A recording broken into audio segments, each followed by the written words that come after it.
Yeah, so a last will and testament, if it's set up the right way, should tell us what to do with your probate estate and who you want to handle that estate. But what a will doesn't cover are assets that don't go through probate. And that can be things that have beneficiary designations on them, assets that you might have jointly titled with a spouse, or if you happen to have a trust, assets that are in that trust don't follow the terms of a last will and testament. So it's really important to make sure that we know what assets fall into what bucket, whether it be a probate bucket, a non-probate transfer, or even a trust, when we're deciding what the terms of these documents should be. Generally speaking, a last will and testament covers a number of assets. Ordinarily, that could be things like real estate, although in North Carolina, there's some quirky rules about probate and real estate that you have to watch out for. But generally, a will is going to tell us what to do with a home. Bank accounts without a beneficiary designation or without a joint owner on them are subject to the terms of a last will and testament as well. And then other things, your personal property, jewelry, household goods and furniture, all of those types of things are generally subject to a probate proceeding without additional planning. A revocable trust is a trust that we create to avoid the probate process.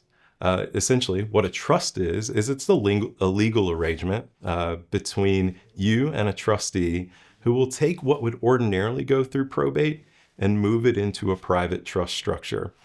That private trust, again, it allows us to avoid something called probate, where we don't have to go to court to administer those assets. And instead, we get to follow the terms of the trust to transfer them to our intended beneficiaries. So we talk a lot about revocable trust, but there's another type of trust out there too, and that's called an irrevocable trust. To differentiate between the two a little bit, a revocable trust is one that we create now that you can change the terms of. In a lot of ways, it's like a will substitute where you can control what happens after your passing. But it's telling us essentially what we want to see happen if you're no longer here. An irrevocable trust is a trust that we use for different purposes. Sometimes that can be for asset protection. Other times that can be for estate tax planning or minimizing the size of your estate. But it differs from a revocable trust because we can't change it. It's irrevocable, the terms are locked in, and as a result of that, those assets are no longer a part of your estate and not under your control.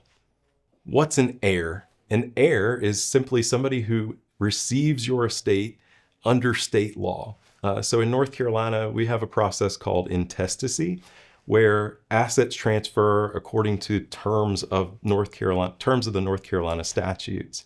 An heir differs from a beneficiary, who is somebody that you might list under a will or a trust or even directly on an account. And that's where you're really controlling the outcome a little bit more. A creditor, on the other hand, is someone that you owe money to, and they have rights too. They have to make sure, or the courts have to make sure that they're satisfied. And so creditors can open and administer an estate as well. There's a lot of options when it comes to estate planning, and exactly what's right for you depends on your circumstances. Sometimes we go with a little bit more comprehensive of a plan, like a revocable trust. Other times we're able to keep things simple and just have a last will and testament and leverage things like beneficiary designations. So when you're deciding what's right for you, let us help you. Give NC Planning a call, and we're happy to talk through your planning options.